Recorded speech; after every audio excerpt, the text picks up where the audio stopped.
Hey, what is going on, guys? If you're new to the channel, welcome. My name is Nick, and today this is a totally different video for you guys. I am out here in a park right next to my new home. Yes, I bought a house, hooray. And that is the whole point of this video. I just want to talk to you about it and show you around. And before we actually go through the house, I want to tell you a little bit about it. I bought a legal up-down, which is basically a duplex up here in northern Alberta. And essentially what I'm going to do is I'm going to be living in the upstairs suite while I rent out the lower suite. And that way it can essentially cover my mortgage while I'm living in the house. And this strategy is actually called house hacking. Now, the house was actually built in 2012, which is fairly recent, but it does need a lot of repairs because the previous tenants living in the place absolutely destroyed it. They had a bunch of dogs and they were really careless with the walls and everything inside. So I'm about to show you guys what type of work we're actually going to be doing in there and everything that's involved. Now, if you do enjoy this type of video, make sure to drop a like on this video for me. It would really help me out, and just let me know down below if you want more content like this where I get outside of the office, get outside of the house and kind of walk around, and then also show you in real life my investments. But with that said, let's go check out the house right now. All right, guys, so it is the next day here. I was running out of daylight, so I couldn't show you the house, but here I am right in front of it, and there it is in the background right there. And so one thing I do like about the house is that it's a 2012, it's fairly recent, and it's actually in a very quiet neighborhood. And so it's also nice that there is a park right behind the house essentially. And so that's really good for families and resale value. So we'll just take a quick walk up to the front of the house and I'll show you the upstairs suite. Alrighty, and here we are. This is the main entrance here. As soon as we walk in, we're right in the living room, which is really nice. It's an open concept house, which I like about it. And the living room is kind of attached as well. So super open concept. And keep in mind, guys, the house was actually in really rough shape when I first got here, but we did do a lot of painting to get it looking better. And then walking in from the entry here, we have the kitchen right on the left side, right beside the dining room. So I hope you can see everything in the frame here, that it's not too jumpy. Just holding my iPhone here. And yeah, this is the kitchen. So it's got maple cabinets and I believe these are laminate countertops. So nothing like granite in here, but it is pretty nice. And taking a closer look over here, I did just buy a microwave at Walmart. It was the Hamilton Beach here. It only went for 90 bucks, so I thought that was a pretty good deal. One of my tips is to always go to Costco or Walmart first to be able to buy things, and usually they offer really good deals or they price match. So jumping into the pantry here, there's actually a ton of space, which is great because I will be renting out the room upstairs, which I'll be showing you guys, to another fellow, and so we'll be sharing the pantry. All right, so I'm just standing in the kitchen here, and now I'll show you the upstairs, which is where all of the bedrooms are and bathrooms. And essentially this house has a downstairs suite as well. Like I mentioned, it is a legal up-down, and the downstairs suite is essentially opposite to this. So you would walk downstairs into the bedrooms, and then the upstairs portion would be your kitchen and living spaces. While here, the lower portion is the living space, and then the upstairs would be the bedrooms. All right, so I've got to be careful as I'm going up here because the baseboards were just painted, so I don't want to start getting paint all over my socks. But here on the left is the first bathroom, which is the guest bathroom. And so this is the one that is going to be used by the tenant. I thought it was pretty nice. We just put up a hand towel rod right here. And then we also put up a brand new shower curtain and then cleaned everything. So it looks pretty good.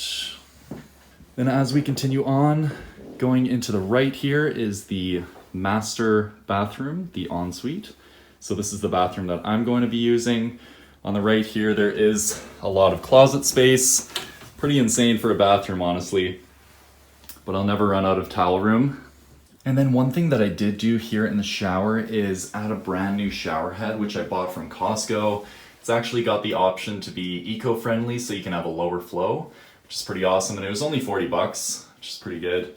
And then we also drilled holes in the tile here, which was a huge pain, but we were able to get up this circular shower rod to hold the brand new shower curtains. So that was pretty nice. And then of course, just like the previous bathroom I showed you, there is a brand new hand towel holder, which just complements the overall bathroom. And from the master ensuite here, of course, we can turn left and get into the master bedroom. And right on the right here, we have a ton of closet space, which opens up. I'll show you in a minute.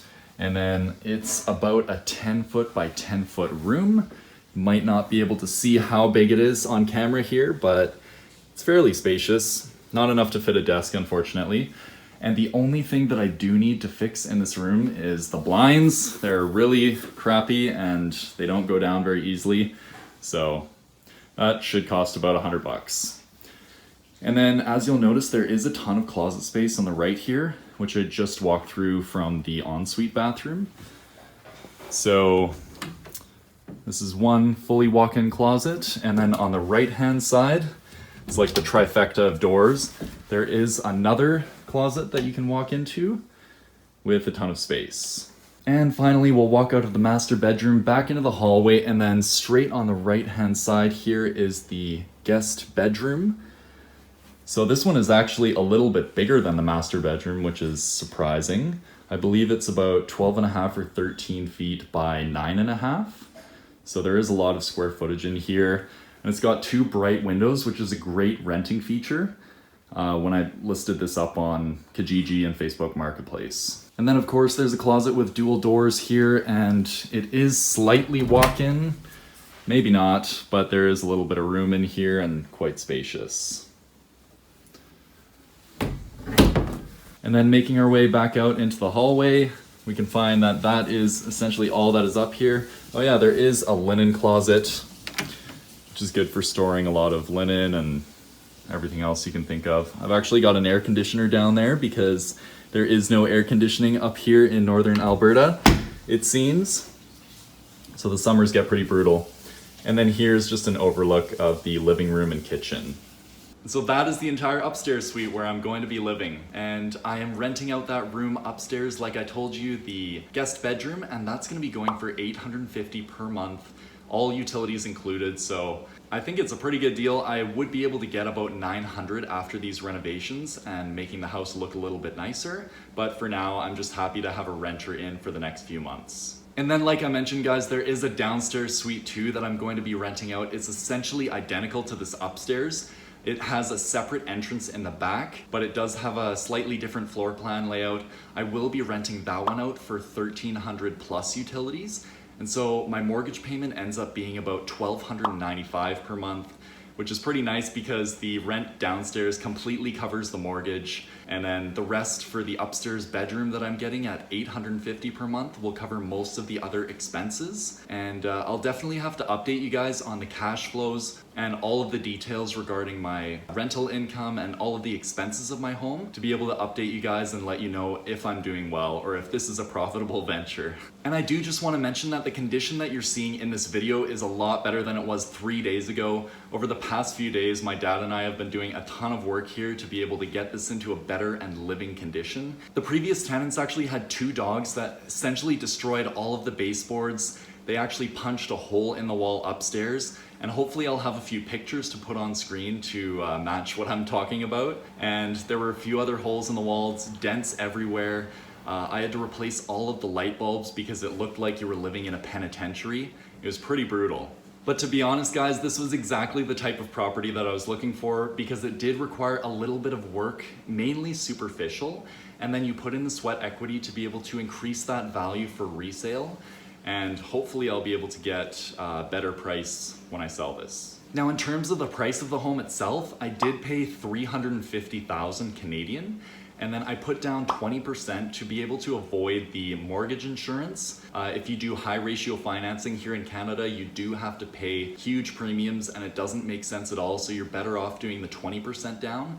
And so that was 70 grand and I have a $280,000 mortgage. But overall, I am really happy with the place and I hope to treat it like an investment, as you guys would all know. Like I mentioned, in the future, I will be talking about all of the cash flow calculations, what I thought it was when I predicted what it would be for the property, and then what it actually is, and then see how close my predictions were, and we'll see if it actually ends up cash flowing. But anyways, if you did enjoy this video, make sure to smash that like button for me. I'd really appreciate it. And then if you haven't already, definitely consider subscribing for more content on personal finance, business and investing, and of course now real estate. And I will see you guys on the next one.